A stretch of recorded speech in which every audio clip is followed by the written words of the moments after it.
Football প্রেমীরা প্রস্তুত হয়ে যান। 2026 সালের সবচেয়ে বড় ফুটবল ব্লাস্ট শুরু হতে চলেছে সিনরিতে। 3,50,000 টাকার বিশাল পুরস্কার আর টানা 2 দিনের দারুণ প্রতিদ্বন্দ্বিতা। তারিখ 11 ও 12 জানুয়ারি 2026। সিন্দ্রি ফুটবল গ্রাউন্ডে মাঠে নামবে 16টি শক্তিশালী দল। 11 সাইড ম্যাচ আর থাকবে পুরো প্রো লেভেলের অফসাইড রুল। চ্যাম্পিয়ন্স দল পাবে 1,20,000 টাকা ও ট্রফি।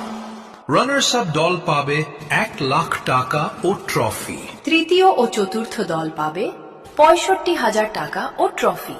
এন্ট্রি ফি মাত্র 17,500 টাকা। অগ্রিম লাগবে 15,000 টাকা। কিন্তু স্লট আছে মাত্র 16টি দলের। যে আগে নাম দেবে সেই খেলতে পারবে। আপনার দল কি প্রস্তুত মাঠ কাঁপাতে? তাহলে আর দেরি নয়, এখনই রেজিস্টার করুন। কারণ সিন্দ্রিতে এবার শুধু খেলা হবে না, ফুটবলের যুদ্ধ হবে।